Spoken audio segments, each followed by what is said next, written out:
Therapy Chat Podcast, episode 255. This is the Therapy Chat Podcast with Laura Reagan, LCSWC. The information shared in this podcast is not a substitute for seeking help from a licensed mental health professional. And now, here's your host, Laura Reagan, LCSWC.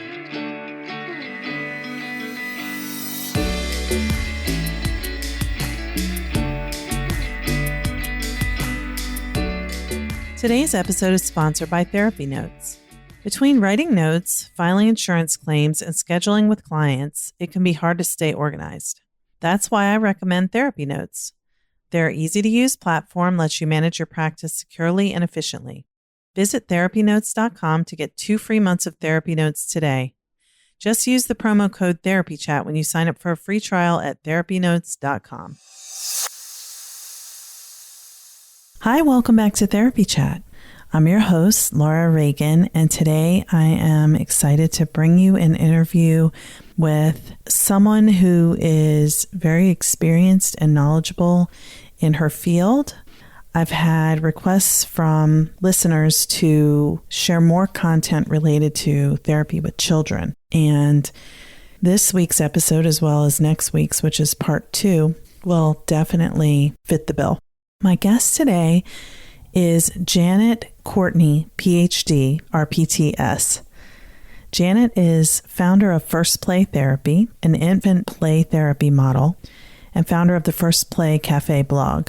Dr. Courtney is author of Healing Child and Family Trauma Through Expressive and Play Therapies, Art, Nature, Storytelling, Body, and Mindfulness. And she's also author and editor of the groundbreaking books Infant Play Therapy, Foundations, Models, Programs, and Practice, and Touch in Child Counseling and Play Therapy, an Ethical and Clinical Guide. She's a TEDx Speaker, a Registered Play Therapy Supervisor, and past chair of the Ethics and Practice Committee for the Association of Play Therapy, and past president of the Florida Association for Play Therapy. Since 1997, she was an adjunct professor in the School of Social Work at Barry University, Miami Shores, Florida.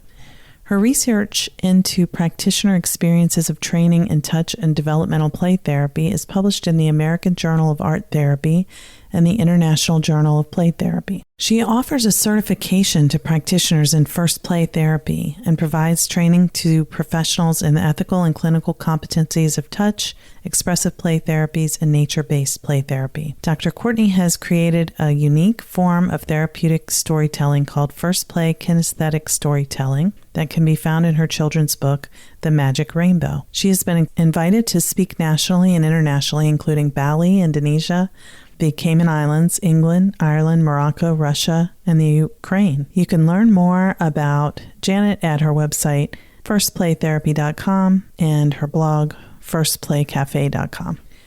So let's dive right into part 1 of my discussion with Janet Courtney, PhD, and we talk about using expressive and play therapies with children and families that have experienced trauma. Also, quick reminder, if you are interested in joining one of my trauma therapist consultation groups, registration will be opening in January 2021. So keep your ears open for that. More information will be available here and on my website. Thanks so much for listening. Hi, welcome back to Therapy Chat. I'm your host, Laura Reagan, and today I'm very curious and excited to be bringing you an interview with Dr. Janet Courtney. Janet, thank you so much for being my guest on Therapy Chat today. Laura, thank you so much for the invitation. I've been really looking forward to it. Oh, me too. I can't wait to dive in because most recently, you're the author of the book Healing Child and Family Trauma Through Expressive and Play Therapies, which the title right away just jumped out at me. And I know my audience has really been asking to learn more about children and children's mental health. So I think that this is going to be fascinating. But before we even dive into that, let's just start off by you telling our audience a little bit about yourself and your work. Okay. Well, I identify as a play therapist, and I'm also, my background is in social work. So I have a BSW and MSW, and my doctorate is in social work as well, my PhD. And I've been in private practice for a lot of years, beginning actually back in 1989. Working with children and families. Before that, working with adults in mental health and working with adoption and foster care. And then, just kind of focusing on maybe what I call a smorgasbord of different areas of problem areas and diagnoses, working with children, especially, and families and adolescents as well. So, then, during my private practice years, I decided I wanted to go back to school and further my education. And that's when I wanted to do some research in the area of play therapy. And then also I was very curious about a topic the topic of touch. And this goes back to a mentor I worked with. Her name is Dr. Viola Brody. And I may talk a little bit more about her during our interview further, but she developed a technique called Developmental Play Therapy.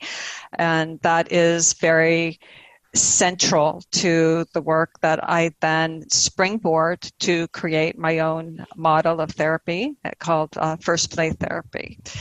So now through the years, I currently do a lot of writing. I do a lot of training, and I enjoy my life in South Florida, and I have grandkids that I enjoy being with, and a wonderful husband. And anyway, so what else would you like to know? Yeah, that's wonderful. I mean, I'm so curious about so far what you've already talked about. I mean, I'm just so interested in even the subtitle of your book. Well, I don't know if it's technically a subtitle, but it says Art, Nature, Storytelling, Body, Mindfulness.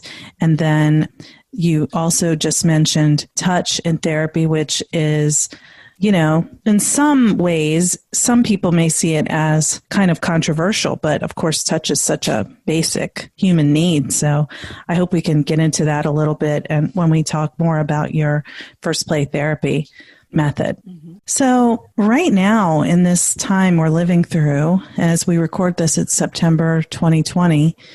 In the United States, we've had this pandemic that's been impacting all of us for about 6 months, in some places longer, I think on the West Coast, and it may have been impacting people even before March. But a lot of what I'm hearing is about how families are impacted, not just by the physical health effects of coronavirus, but the mental health impact of this pandemic. And, it's impacting families, but it's impacting the parents and the children pretty significantly, I feel. You absolutely. And what we understand is that children are highly sensitive to how their parents are feeling. So children are being impacted by this. I'm hearing that there's a lot more anxiety, especially anxiety, some depression with children. Parents have actually called me and said, well, my child, who was a very good sleeper, I never had a problem with her sleeping. Now she is not wanting to go to sleep. She's wanting to come to the room and be with me, and I can't get her to, lie down. And, what do I need to do about that? So, but then the other hand, like I was saying, children are very sensitive to how the parents are feeling. So if the parents are going through a lot of stress right now, maybe they've lost their jobs, maybe financially they're, strapped. Some families I know are kind of on the cusp or of being evicted. Mm-hmm. And the children absolutely look to the parents for the cues. And so if they, what we call cues of safety or cues of, everything's okay. Mom and dad have it under control.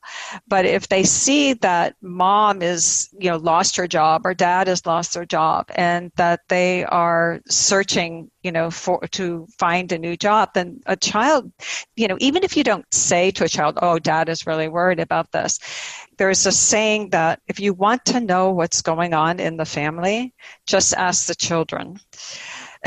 So true.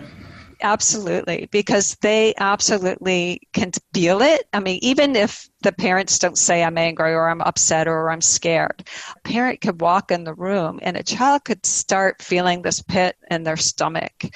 But they don't consciously know that this pit in my stomach, this anxiety that I'm feeling, is related to the parent.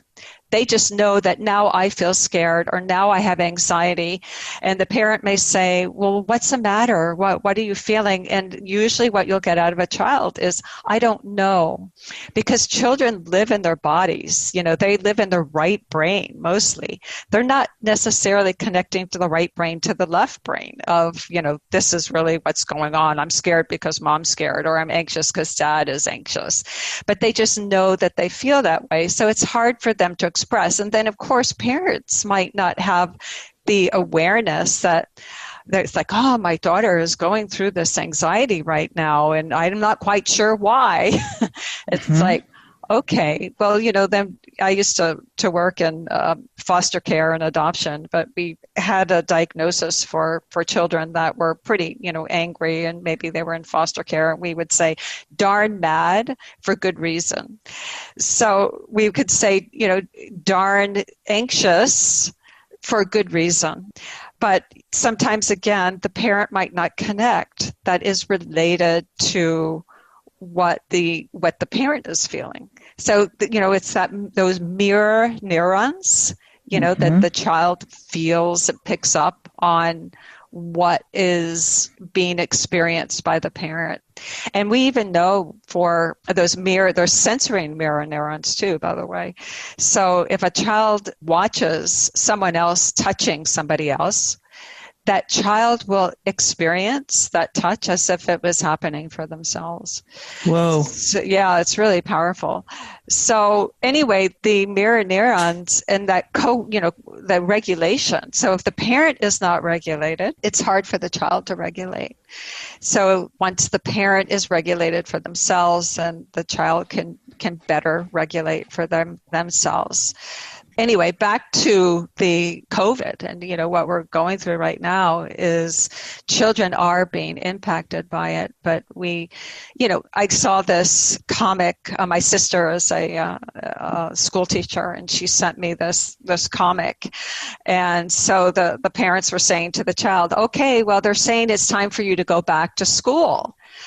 And so, the child's like looking at the parent with this like really worried face. And they say to the parent, they said, well, when do you go back to work? And the parent said, oh, when it's safe, I can go back to work. Right. So it's like, okay, it's safe to go to school, but it's not safe for you to return to work, So here we have this paradox, and of course there's a lot of anxiety for children now having to, there's some children actually going back to school, and some are having the experience of doing the telehealth as well. Or I say the telehealth, but I mean school online. And that opens up a whole new avenue of the children having to listen live to the teachers in the classroom, and then they're not hearing them, So there's just so much pressure, on the parents now. And they're wearing so many different hats, and the children are having to learn new things and experience new things in life and be exposed to things that they've, for all of us, that we've never, ever had to go through before. So true. And I mean, even as I'm listening to you talk, I'm just thinking so many different aspects of what you're talking about. Like, that comic that you mentioned is a good example of how we can understand with our left brains, like, that doesn't make sense. If the child is safe to go to school, but the parent isn't safe to go back to work, that doesn't make sense. But children know, when it's like they know with their bodies that the parent's feeling this is not right, but they're saying it's okay. You know what I mean? And that incongruence can be so distressing for the nervous system because the child looks to the parent for comfort, reassurance, like, am I safe? And if the parent says yes, but their body is saying no, you know what I mean? Or there's the child senses that the parent doesn't even feel safe, even without the words. Yeah, absolutely. It's not what you say to me. It's, how you're saying it. Children are, I say the superpower of kids is their ability to, especially infants, to use their body language to talk. But they're also, I was watching some research about this, that they're really attuned to the body language of the adults around them. And they pick up on the cues of the body language and also the tone of how the parent is talking to them and what they're saying. But they also are so aware. I mean, everything is this, talk about subliminal messaging. A lot of the meta communication that we understand, I mean, we pick it up as infants, we pick it up as children. And it's, the children are feeling that in their bodies. And again, like you were talking about the incongruencies now that they're experiencing and that are being said to them. And of course, all of us now are hearing a lot of incongruencies in the media of what to believe and what to understand about what we're going through right now. So it's a very, very trying time. Yeah, it really is. And, and I do want to say, just to be really clear about this for everyone who's listening, that, I mean, we know the parents are doing the best they can, the kids are doing the best they can, the teachers are doing the best they can. Everybody is in a situation that nobody wants to be this way. And it's because of what's happening. It's because of the pandemic. But, I think the purpose of our conversation is to help everyone who's listening to understand in a deeper way how all of this is impacting all of us, including children and families, but not to be pointing fingers or anything like that. And I certainly don't think that you were saying that, but I just feel like it's important because I feel what I see in our collective, in our culture right now is so much finger pointing about this. The schools are rushing to reopen. The parents do have to work. They need the kids to be in school. The kids need to be learning, but also the kids need to be safe. And, not just physically safe from getting COVID and exposing their families to COVID, but emotionally safe. It's just like the word unprecedented keeps being thrown around. And I really think that we haven't had a challenge like this. It's just so intense and really there's just no answer that's going to make everything work out the way we want it to. It's a really tough time. Mm-hmm. Yeah. And of course, you bring up a really good point is that we all are trying to do the best we can under the circumstances. And, but there are things that parents can do to help their children to calm and relax and be able to, and I think a lot of it comes back to if the parent can help themselves for self-care, if they can help themselves find ways to come back to themselves. That's what I kind of call it. And once they're able to come back to themselves and get themselves in a good place, then they're able to be with that child. And it comes back to the concept again of touch. And, I talk about touch. I'm talking about nurturing. I'm talking about caring touch and respectful touch. But we do know that if a parent can provide good caring touch to a child through like a hug, that it releases those positive hormones in the body, the oxytocin, the serotonin can be released. But what I want to say, though, is for that to happen, the caveat is that the touch, for the oxytocin to be released, the touch has to happen for at least 30 seconds in order for that to be released. And again, the caveat, the other one is that the parent has to be regulated and calm before they provide that good caring touch to the child. So if the parent's anxious and obviously if the child's upset and they're going to try to give them a hug, it's not going to work because the child's just going to, again, feel the anxiety of the parent.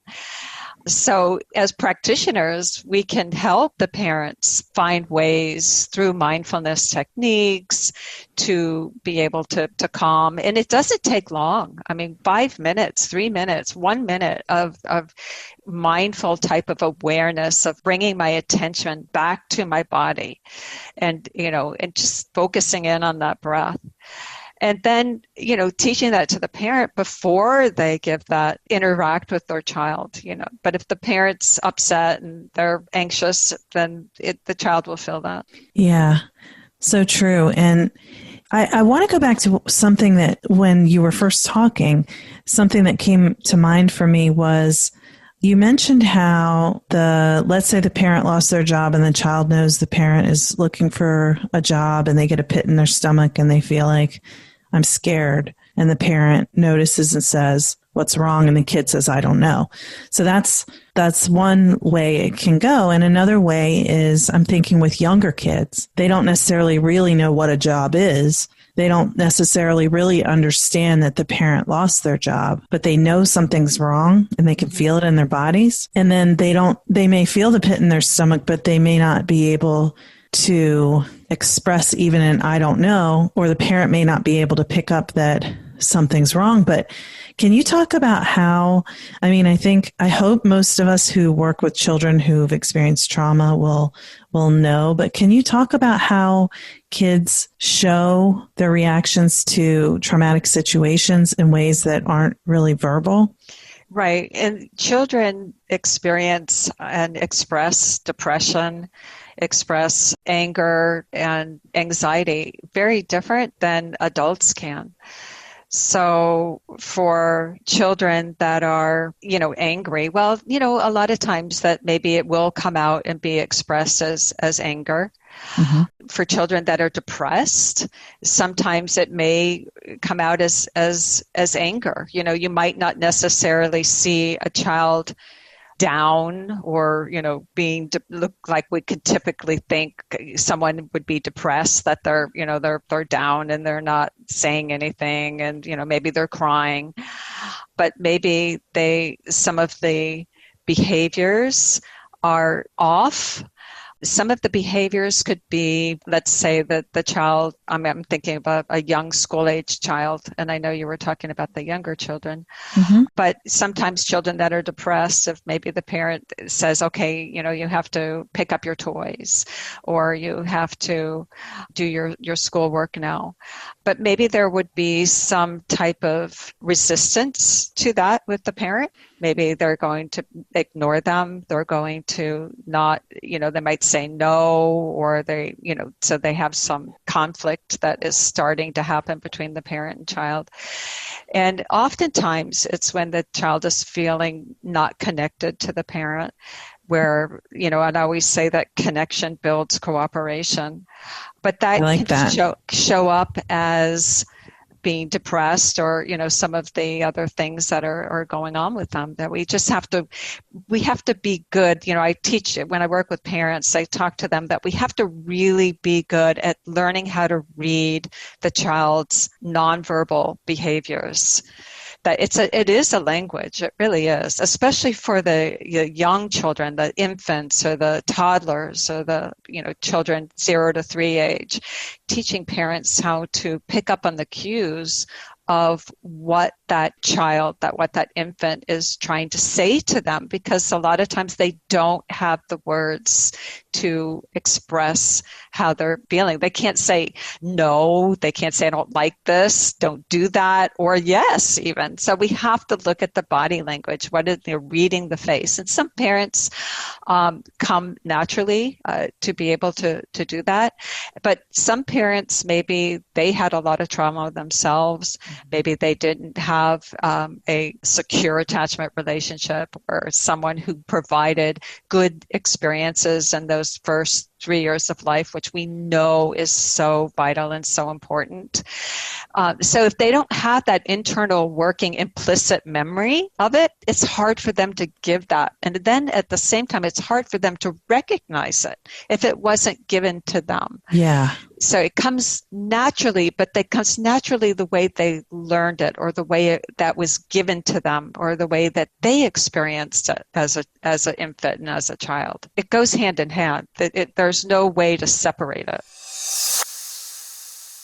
Let's just pause for a moment so I can give you a little bit more information about why I love therapy notes. I switched to therapy notes a few years ago. I'd say it's about 3 years now, I believe. And I have never regretted it. I was very happy with the EHR I used before, but therapy notes is more intuitive. I love the interface. The customer service is fantastic. And I love how I can get my notes done quickly because I can customize the template that I use for my notes. And there are opportunities to put check marks rather than having to write out the intervention used. So I have cut my time spent writing notes way down, which is wonderful because I like to focus on seeing clients. I know documentation is an important part of our work, but it can also be time consuming. And that is why I love using therapy notes. If you are considering switching EHRs or you're looking for one to use in your practice, give therapy notes a try. You can get 2 free months by using the code TherapyChat. Now let's get back to our interview. Yes, absolutely. So it comes naturally if they received what they needed when they were a child. But if they didn't, it doesn't come naturally because they didn't get what they naturally needed too. Mm-hmm. Right. Well, I'm also thinking about how children with anxiety often, I think about like not just with children with anxiety, but traumatized children.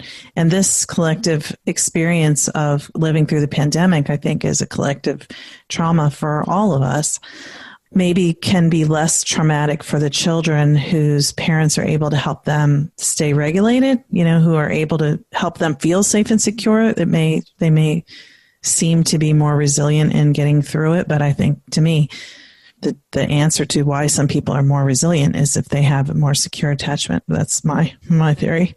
But, children with anxiety or reacting to trauma with an anxiety type response, oftentimes they might be like running around screaming, and it might just look like they're being wild, but really they're showing that something's off for them, and I think, and then the parent may just react with wanting them to be quiet or trying to corral them and get them to be still and do what, like the virtual learning, what they are supposed to be doing during that time. So also for the parents who are working at home so they can work.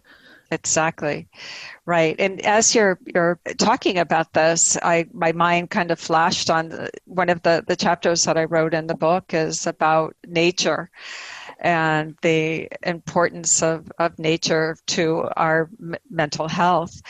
But I really believe that during this time, thinking of how parents can help their children, how practitioners can also guide parents to help their children is if we can have access, if parents can get outdoors and if they have a park they can go to or, a backyard or, just anywhere, because nature, we know, really is restorative.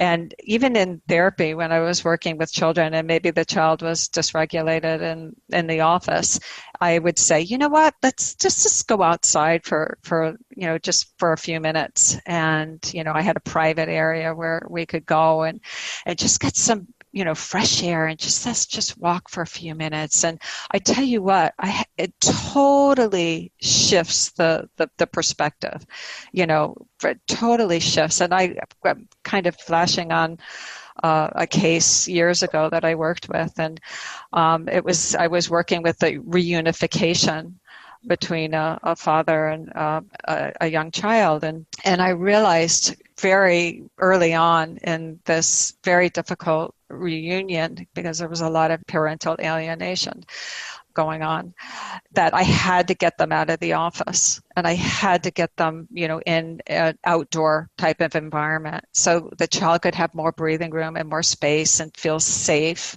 to be able to, put as much distance between her and her father as possible. And I have to say, this dad did a really wonderful job of just being really understanding and patient.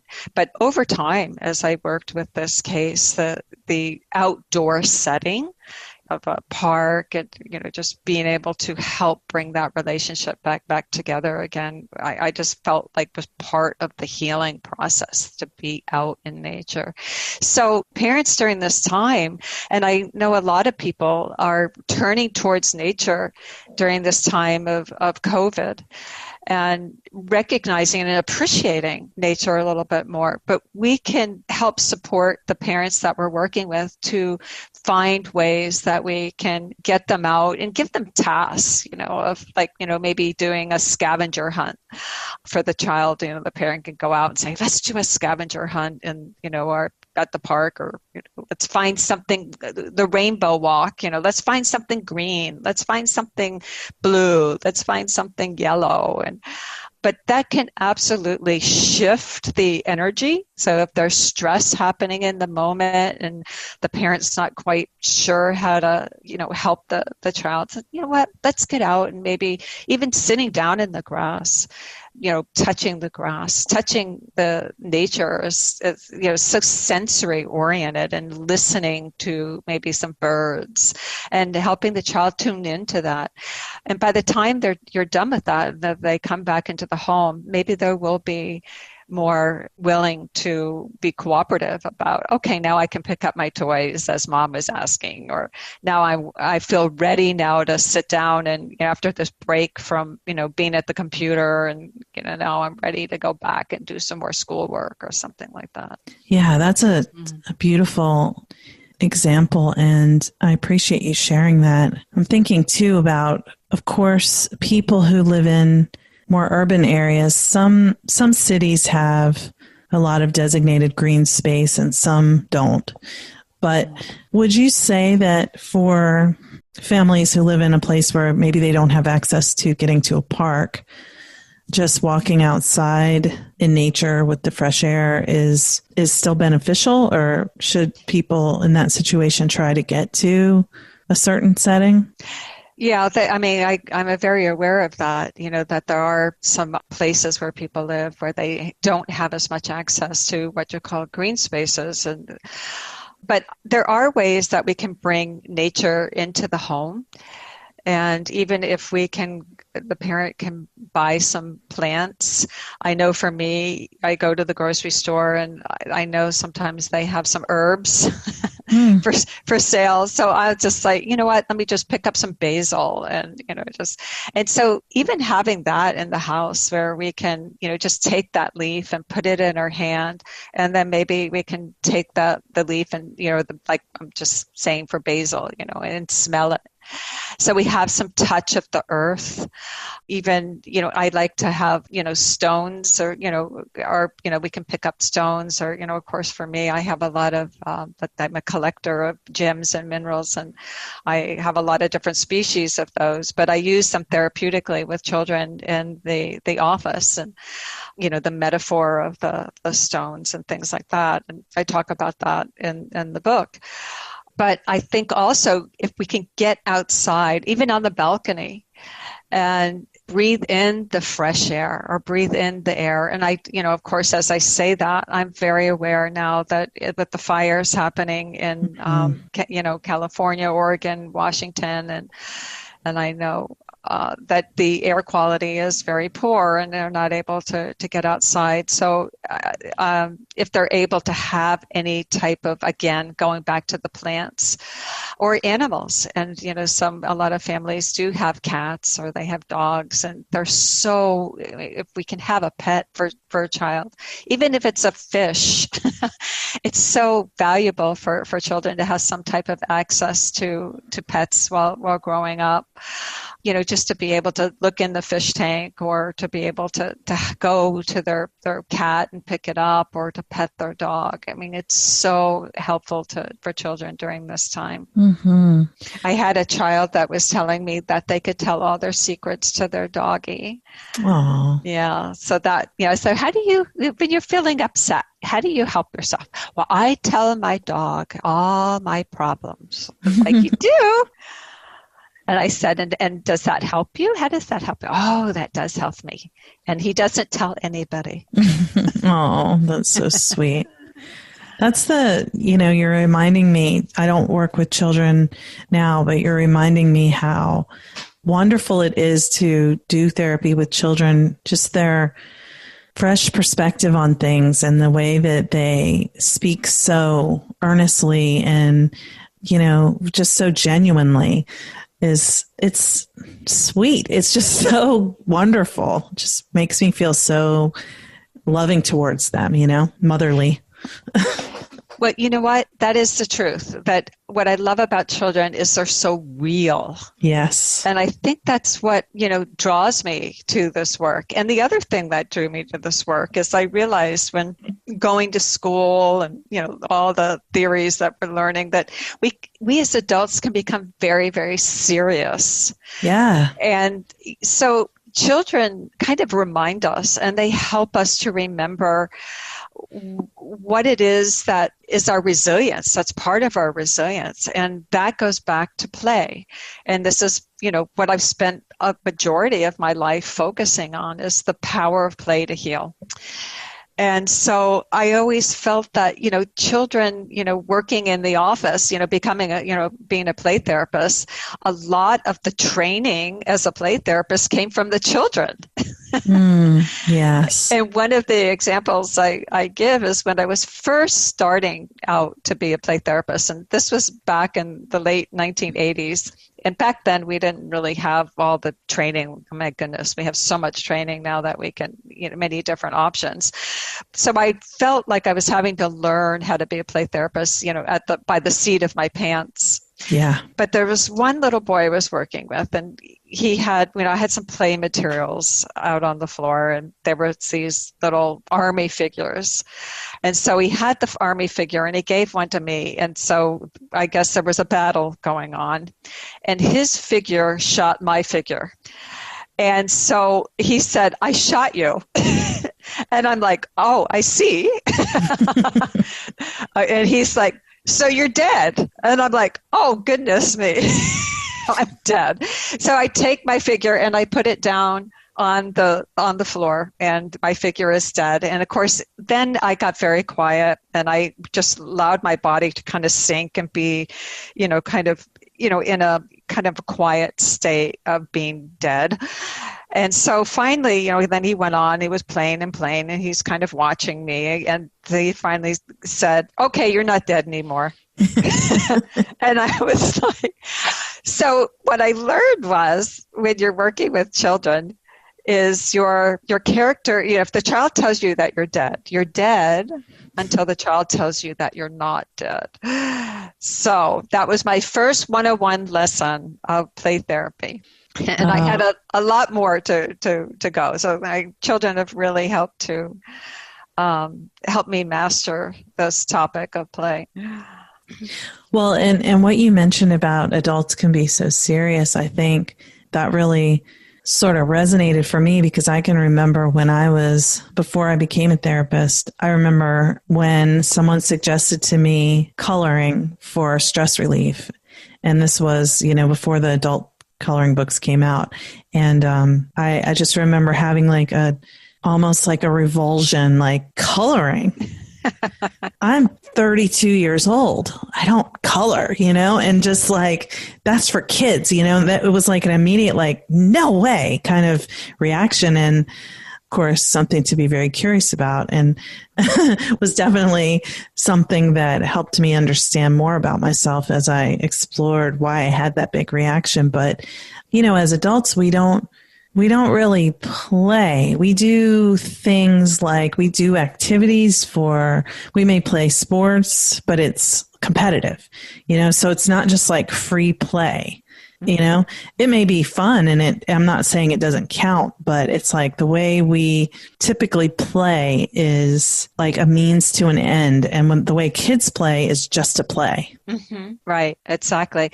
And at the same time, they know that we forget, okay, is that play is intrinsically healing. It truly, truly is. And it reminds me, I had this little girl, and the mother told me that she said, I told my daughter that her grandmother, had died. And she said the reaction that she had is she just looked at me. She was really quiet. And then she said, well, I think I need to go play now. So this child knew in that moment of what she needed to do to help herself feel better in that moment. So that really is a lot of the theme of my book, healing child and trauma, family trauma through expressive and play therapy. So some of the chapters in the book focus on working with parents and families together with their children. And so part of what I'm doing in that session is trying to help that parent to go back and feel comfortable with being a play participant with their child. And so a lot of what I'm doing is modeling a sense of, what I call maybe just letting myself be open in the moment to model to that parent an okayness to play again and to be open to the play and to be willing to listen to their child's play, because children's play is so luscious. So in this time of COVID that we're going through, another healing method and way that we can support parents to help their children through this time is to support them by suggesting ways that they can play with their children, or if they have a session with the parent and the child together. A lot of therapists now are taking their work to online, to doing telehealth sessions. And so a lot of what is helpful, especially with the younger children, because telehealth with younger children can be challenging because their attention span is, they just don't have a long attention span. So it's best to have that parent present when they're working, especially with the younger children. As the children get older, or, especially with teenagers, it's, obviously different. They are able to connect and do the telehealth a little bit easier. But with the younger children, I always recommend it's better to have the parent and child together, or maybe a short little moment, 15 minutes or something with the child, and then have the parent present. It all depends on the child. But part of what we're doing is maybe promoting some play therapy type of intervention with that parent and child, and then giving homework for that, giving some homework that they can do this together, during their day, after work or after school, or, in the evening or in the morning, whenever they have time. And sometimes we help to ground that, when was a good time for you guys to do this together? I have my storytelling technique. It's called FirstPlay Kinesthetic Storytelling. It's a model for older children, like 3 years and above. And this is where I guide parents to help to tell stories to children, and we create stories together. But then those stories are told on the child's back. So I call it's a kinesthetic. It's adding the touch piece to therapeutic storytelling. And it's a lot of fun. I really enjoy it. But what we're doing is we know that touch, how important touch is to helping that child to regulate. So creating a method where we have therapeutic storytelling in connection to providing touch is just kind of, it's like we know therapeutic storytelling is good. We know that touch is good, but then taking those two, I call it the Reese's peanut butter cup phenomenon, taking those and kind of putting those two therapeutic techniques together. But who does the touching? And so we in this model, we assign the parent to be the therapeutic person, the change agent, so to speak. Empower the parent to provide that. Because, especially beyond telehealth, we have sessions together, there's always concern about the therapist touching children and the liability of that. Mm-hmm. And I've done some research in the area, and I have some publications related to touch. But, I actually surveyed a large group of practitioners, and of course that was always the concern, that maybe touch could be, the child would misconstrue it, and then, that we work really hard for all our credentials, and it would be very upsetting for a child to say that the therapist touched the child inappropriately when we know that never happened. So if we know that touch is important, then who can provide that touch? So we have the parent do it, and we guide them. And I use a stuffed animal, and I teach my practitioners to do that. I have a training that I offer. So they guide them on a stuffed animal while the parent does the motions with the child. But anyway, what I'm saying is, during this time, that would be, for an example, one thing that parents can do with the children beyond just a session. That could be like a homework, and say, oh, when can you have like a storytelling time together? When would that be? When would you be able to do that? So you have to ground it for parents, You can't just say, okay, now do this. So you have to say, let's think of when the best time would be. And, in the morning, at night. And so that gives it a higher percentage chance that it's going to really happen. And we have to ask that of our parents too, when we're working with them, to make that commitment that they're going to put into action some of the techniques and interventions that we're teaching them, can put that into action when we're not with them, because we might be only with them like 1 hour a week or every other week or something like that. So all the real work happens outside of the sessions with parents and children. Today's episode is sponsored by Therapy Notes. There are many ways to keep your practice organized, but Therapy Notes is the best. Their easy-to-use, secure platform lets you not only do your billing, scheduling, and progress notes, but also create a client portal to share documents and request signatures. Plus, they offer amazing unlimited phone support, so when you have a question, you can get help fast. To get started with the practice management software trusted by over 60,000 professionals, go to therapynotes.com and start a free trial today. If you enter promo code TherapyChat, they will give you 2 months to try it out for free. Thank you for listening to Therapy Chat with your host, Laura Reagan, LCSWC. For more information, please visit therapychatpodcast.com.